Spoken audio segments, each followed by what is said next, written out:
그 일 후에 하나님이 아브라함을 시험하시려고 그를 부르시되 아브라함아 하시니 그가 이르되 내가 여기 있나이다.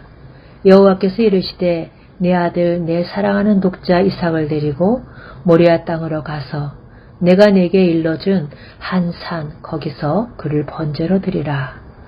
창세기 22장 1절에서 2절입니다. 오늘은 독자 이삭을 번제로 드리라 하는 주제로 함께 나눠보겠습니다. 오늘의 본문은 아브라함을 시험하시려고 하는 데 있습니다. 그래서 이를 아브라함 개인의 믿음을 시험하신 것이냐 여기는 경향이 있는데요.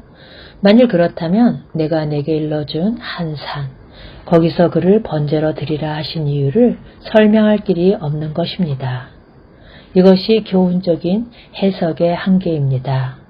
그렇다면 이 시험이라는 문제를 구속사라는 선으로 본다면 첫째로 사랑하는 독자 이삭을 번제로 드리라 명하시는 하나님의 의도는 무엇이며 둘째로 이 시험 문제가 오늘의 우리들에게는 어떻게 적용이 되는가 하는 것이 문제라 할 수 있습니다.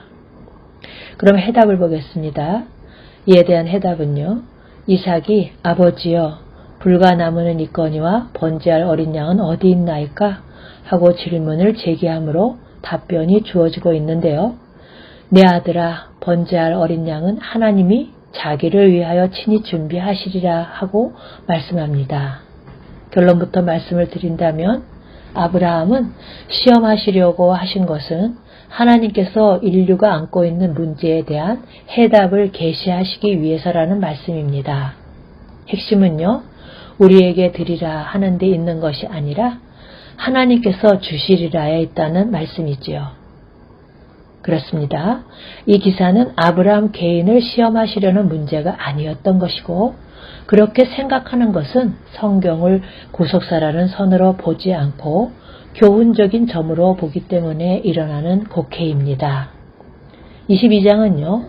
동떨어진 말씀이 아니라 12장에서 여호와께서 아브라함에게 이르시되 너는 너희 고향과 친척과 아버지의 집을 떠나 내가 네게 보여줄 땅으로 가라. 내가 너로 큰 민족을 이루고 내게 복을 주어 내 이름을 창대하게 하리니 너는 복이 될지라 하신 연장선상에서 주어진 말씀이요. 아브라함에게 세워주신 메시아 언약의 절정이라 할 수가 있는 것입니다. 하나님께서 아브라함을 12장에서 부르셔서 21장에 이르기까지 4번이나 세워주신 언약의 내용이 무엇인가를 생각해 보시기 바랍니다. 그것은 아브라함의 자손으로 그리스도를 보내셔서 천하 만민으로 하여금 복을 받게 하시려는 구원 계획입니다. 아브라함이 여호와를 믿으니 여호와께서 이를 그의 의로 여기시고 아브라함은 자기 자손으로 그리스도께서 오시게 될 것을 믿었습니다. 이제 그리스도께서 아브라함의 자손으로 오시리라는 점은 분명해졌는데 아직 계시하지 않는 부분이 있습니다. 그것은 그리스도께서 아브라함의 자손으로 오셔서 어떤 강도에 의하여 천하 만민이 복을 받게 되는가 하는 점은 계시하시지 않으셨던 것입니다. 22장은 그 일 후에 이렇게 시작이 되는데요. 이 시기는 아브라함이 부름을 받은 지 약 40년이 경과한 후입니다. 아브라함은 75세에 부름을 받아 100세에 이삭을 낳고 이삭이 번제나무를 지고 모리아 산에 오를 나이를 15세로 보고 추정한 나이입니다. 그 40년 동안에 아브라함은 훈련, 즉 시련과 실패와 연단을 통하여 많이 성숙해진 것입니다. 이런 맥락에서 그 일 후에 하는 묘사는요.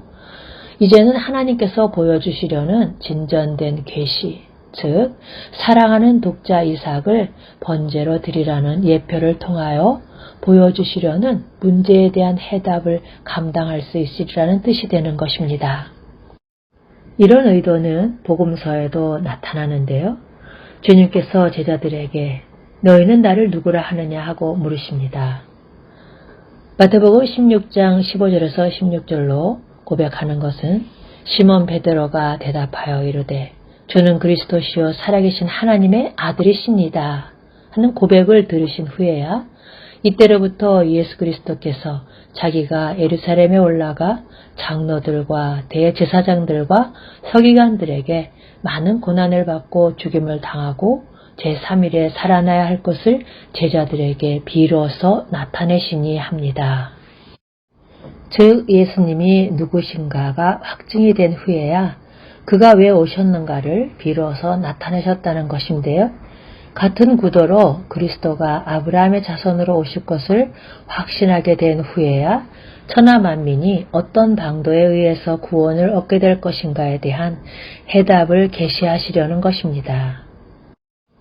이를 보여주시려고 모리아 땅으로 가서 내가 내게 일러준 한 산, 거기서 그를 번제로 드리라 하셨던 것입니다. 일러준 한 산 거기서. 그렇습니다.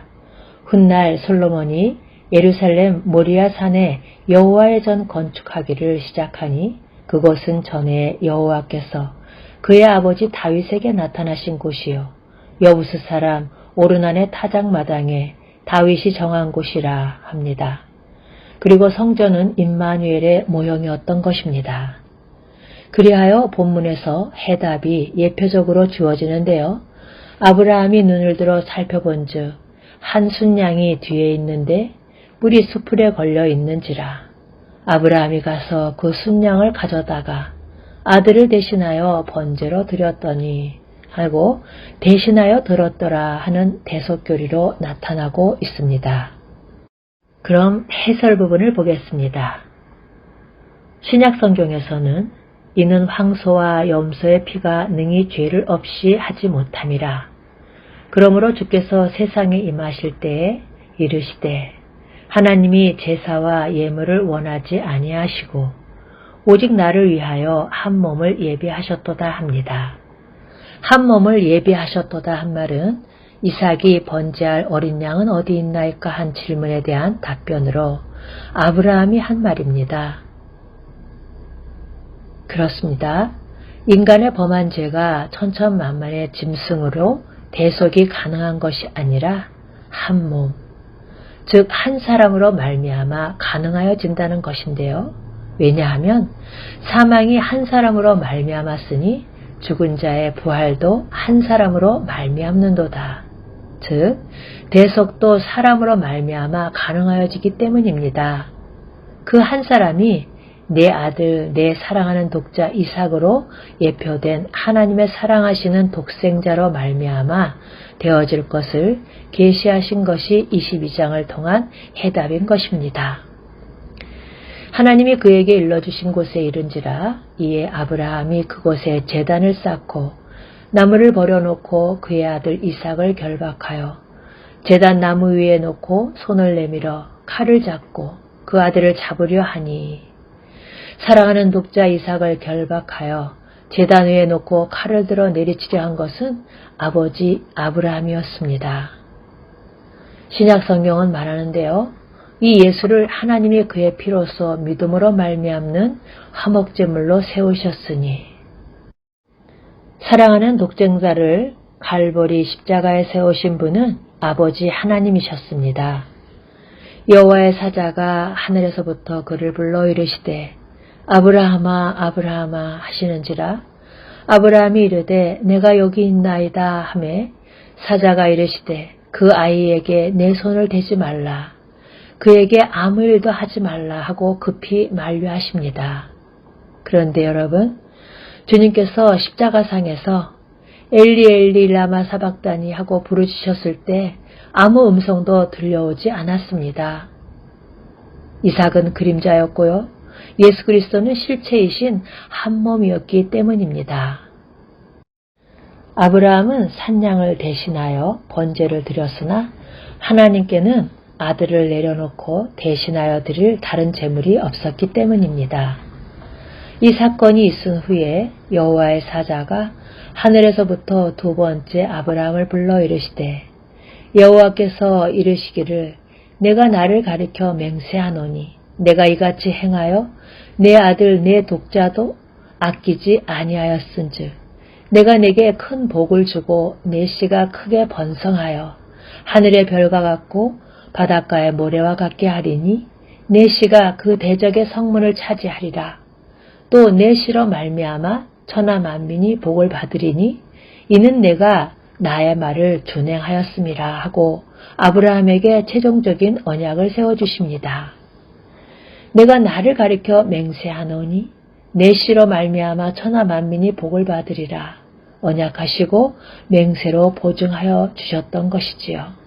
그러니까 15장에서 횃불이 쪼갠 고개 사이로 지나더라 하고 자신을 담보하셨던 것이 22장에 와서는 맹세로 진전을 하고 있는 것입니다. 하나님께서 자신의 거룩함을 두고요. 보증하신 맹세는 횃불에 비할 수 없는 최종적인 권위요 보장이 되는 것입니다. 신약 성경에서는 언약과 맹세를 가리켜 이 두 가지 변치 못할 사실이라고 말씀하고 있는데요. 이 점이 왜 중요하냐면 주님께서 도마에게 너는 나를 본 거로 믿느냐? 보지 못하고 믿는 자들은 복되도다 하고 말씀하셨기 때문입니다. 믿음의 근거를 횃불이 쪼갠 고기 사이로 지나더라 한 횃불이나 기드온이 나와 말씀하신 이가 주 되시는 표징을 내게 보이소서 한 표징에 둘 것이 아니라는 말씀입니다. 그렇다면 우리에게 있는 것은 무엇일까요? 천지는 변할지라도 변치 아니할 언약이 있습니다. 이 점을 로마서에서는 아브라함이 바랄 수 없는 중에 바라고 믿었으니 이는 내 후손이 이 같으리라 하신 말씀대로 많은 민족의 조상이 되게 하려 하심이라. 그가 백세나 되어 자기 몸이 죽은 것 같고 사라의 태가 죽은 것 같음을 알고도 믿음이 약하여지지 아니하고 믿음이 없어 하나님의 약속을 의심하지 않고 믿음으로 견고하여져서 하나님께 영광을 돌리며 약속하신 그것을 또한 능히 이루실 줄을 확신하였으니 그러므로 그것이 그에게 의로 여겨졌느니라 하고 말씀하고 있습니다. 아브라함이 바랄 수 없는 중에 바라고 믿었다고 말씀하는데요. 그렇다면 아브라함은 믿음의 근거를 어디에 두었을까? 그가 백세나 되어 자기 몸이 죽은 것 같고 사라의 태가 죽은 것을 알고도 내 후손이 이 같으리라 하신 말씀, 즉 언약에 두었다고 말씀합니다. 믿음으로 견고하여져서 하나님께 영광을 돌리며 약속하신 그것을 또한 능히 이루실 줄을 확신하였다는 것입니다. 이것이 우리에게 요구하시는 믿음이요 구원에 이르는 믿음입니다. 이것이 내 아들 내 사랑하는 독자 이삭을 번제로 드리라 하신 문제에 대한 해답인 것입니다. 아멘.